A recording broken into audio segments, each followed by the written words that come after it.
The Denver Broncos have fired one of their coaches. Apologies for the lateness of this video. I was a little bit late getting up this morning. But according to Mike Kliss, first reported by Ian Rappaport at 6 o'clock this morning, Broncos head coach Sean Payton has fired special teams coordinator Ben Kotwica. Broncos were number one in punt returns, and Will Lutz had a good season, but the game-losing blocked field goal versus the Chiefs, where the protection broke down with Alex Forsyth, was a tough deal. Mike Kliss also noted the end-of-half snafu versus the Chargers, where, yes, Sean Payton's game management came into question. I actually think that Sean Payton had fine game management there. The Broncos just made a really stupid error on special teams, where Traymon Smith ended up running into the Chargers return man, got a kick-catch interference penalty, and it set up Cameron Dicker for a free kick from just 57 yards out. Quite frankly, that was a special team snafu, and I can understand why Sean Payton made this move for a multitude of reasons. I don't think that those two plays specifically are why he chose to let Ben Kotwica go. It was a multitude of things that kind of led to the perfect storm. The first one is Mike Westhoff's exit.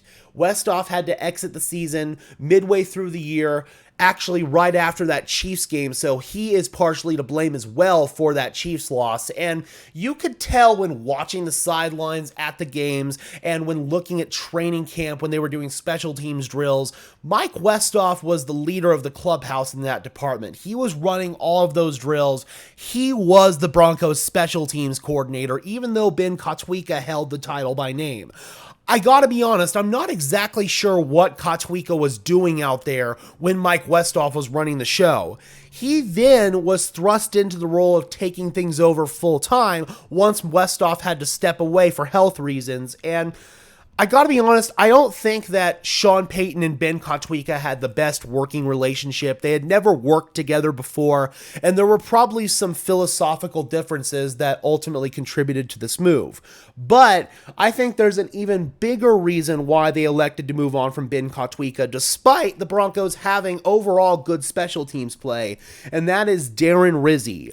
Rizzi is available after being let go as the Saints interim head coach. He was their longtime special teams coordinator. Sean Payton was the one who hired him back in 2019, and Rizzi is widely regarded as one of the best special teams coordinators in the NFL. In fact, the co-host over at Miami Dolphins Syndicate, Donovan in particular, really wants Rizzi to come back to Miami, where he was the special teams coordinator before he went to New Orleans, because he did such a good job down there. I personally am really hoping that the Broncos go after Darren Rizzi, because I think that he brings an energy and a juice to him that Kotwica never brought. Go look at one of Darren Rizzi's press conferences from New Orleans. The dude is clearly an awesome coach. He's clearly a guy that relates well to the players. He gets the most out of his players each and every single year, even with depleted personnel. The Saints have been towards the top in a lot of special teams categories. I'm not sure where they ranked this year, but in those years under Payton, especially when they had roster depth, when they had players who were really good special teams contributors, where that was their dedicated role on the team, they were getting really high-level special teams play out of those units. So I really am endorsive of bringing Darren Rizzi in, and hopefully the Denver Broncos are able to land him. I gotta be honest, I don't think they would have fired Ben Kotwica if they weren't super confident that they were going to get a deal done with Darren Rizzi. So I believe that Darren Rizzi is going to be the next special teams coordinator for the Denver Broncos, and I know some people want Sean Payton to stop going back to that New Orleans pipeline, but this is going to that New Orleans pipeline for the better, because Darren Rizzi is a freaking good football coach. All right, guys, be sure to leave a like on this video as well as subscribe to the channel. And until next time, guys, I'm your host, Gage Madrid, saying peace.